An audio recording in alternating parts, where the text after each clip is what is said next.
Hi everybody, my name's Judith Grace Akinyi, aka Saga. Welcome to Saga Prison Stories. Hello viewers, my name is Arobi Lusanji Mukonjero and we are here to take you through Saga Prison Stories. As I said in my previous video, there were different kinds of services.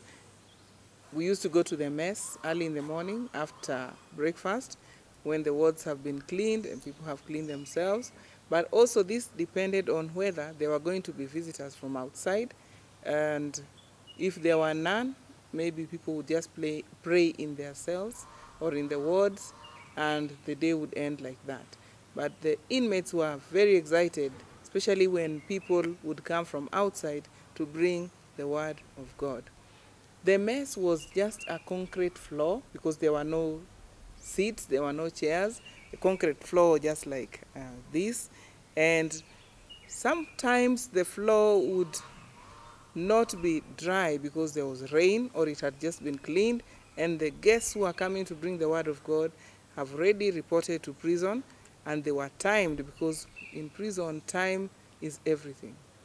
Gerezani tulikuwa na shida ya Waislamu kuomba because hawana mosque, na mara mingi tulikuwa tunafurahia saa ile wako na Ramadhani tukijua kwamba tutakula chakula tamu. So sisi wa Kristo tulikuwa na mahali pa kwenda kuabudu kila Sunday. But hao walikuwa na challenge juu hawana mosque kwa prison. So hiyo ndio challenge ya watu wenye wamefungwa na wewe ni Muislamu, kwa sababu unakosa mahali pa kwenda kuombea. The mess would be prepared, seats would be put for the guests, and some guests, as I said before, would come with goodies for the prisoners. Others would just come with the word of God and even sing very beautiful hymns, and we would all be very happy. And that's when I discovered that I could also lead praise and worship. And man, I used to do it with the whole of my heart. It was very fulfilling. Some of us even could pray for others who had problems. Like, do you remember, Robbie, that day when there was this girl who we thought was possessed because of what was happening to her? Yeah. She started rolling and rolling from one corner of the prison to the other. And the inmates would gather and really pray and pray and pray, thinking that she was filled with evil spirits and the spirits would leave her so that she would become herself once again. Because it looked like she was in a different world. She didn't even know herself. She would roll, and this took hours on end. And we would pray and pray and pray, one after the other, and sing choruses following her as she was rolling all over, until she came back to herself. Prayer is powerful. Prayer can do wonders. We were not ordained priests or ordained prayer people, but just gathering together and praising the Lord and praying for her made her realize, come back to herself. And when we asked her what was going on, she did not even know. In prison tulikuwa na jailbirds like watu wa loitering au kwenda kwa street, wanaletwa every week, na anakaa wiki moja ama amefungwa like 1 month. Akifungwa, akitolewa like today, tomorrow anarudishwa prison. So that was a very big challenge. Mpaka madam akimuuliza, wewe umetoka kwa nini umerudi? Anamuuliza, they were very rude. Anamuuliza, na wewe ninakujanga nakula chakula kwako? Wewe jaji ameniambia nikuje nipumzike. Kwa hivyo you are here to take care of me. Usiniulize maswali mingi. Those who were charged for loitering and petty stealing, some of them would even say how they were happier to be inside than outside because they were not paying rent. Nobody was going to ask them to buy food. Sometimes well-wishers would bring clothes, so they thought maybe it was just okay. Then, in the prison, we had even social class differences. There were, as we said, the loiterers, and others would look at them as very kind of lower caliber inmates. Then there were the ordinary inmates.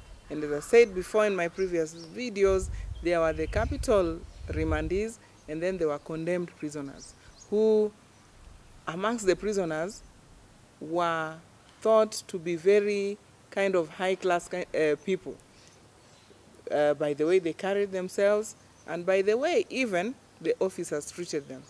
Remember, we said that they were given the best foods, the top layer would go to them, and then, funny enough, there was this problem of when the 2007 elections came, it affected even the inmates, because we realized that people started grouping themselves in tribal classes. There were those who were for, I think it was ODM, there were those who were for the was it NAC, or I don't remember very well. But people started saying, oh, we are the ones who are going to take the seat for presidency. Others, oh, ni sisi ndio tutachukua kiti. So people started just fighting out of nowhere. And myself and my friend, by then we were trustees. Trustee is the highest rank that one can get in the prison. I remember us going to the wards. Robi, unakumbuka? Tukienda kuambia sasa, whether serikali ichukuliwe na huyu ama na huyu, is it going to change anything? Because we are still going to serve the time that we are supposed to serve. There was no point of getting into that kind of squabble. And it was so serious that others would even fight. And when the other side won, it was chaos. Oh, we told you we were the ones who were going to. It affected all the inmates. And we thought that it was strange, because we were here for a common purpose. We were all here serving time, and everyone should have been thinking about how they will finish their time and go home safely. Na prison kulikuwa na challenge kidogo upande wa lugha. Kulikuwa na lugha ingine wale walikuwa naona hapo ni kwao. Unaona, you have no say ya kuongea kwa sababu hiyo prison iko kwao. Na tunashukuru Mungu kwa sababu mimi na Judy tulikuwa tunaongelesha, tunawaambia sisi wote tuko kwa shida. So maneno ya lugha, it is not there. Tumejikuta hapa mahali and we should have peace. Kuna lugha ilikuwa lazima ujifunze. Ndio tukienda mahali kuitisha kitu wote tunaongea lugha moja. Then there were also another caliber of prisoners. They were called civil debtors. And these ones never used to wear prison uniforms. They were treated differently. And most of them were very senior officers in the government. And they would be made to stay on their own side. I don't think they even would join us for church. They would be given special food. Although the food was just the same, but of course top layer. And they were allowed to pay, some of them would pay their fines and go, but others who were not able to pay fine would stay with us. But us, being trustees, we were able to at least go and visit and mingle and share stories with them. So the social class difference should not affect us, whether we are inmates or whether we are outside, because we are all created in the image and likeness of God. We should all be children of God. We should be the same no matter what social class one comes from.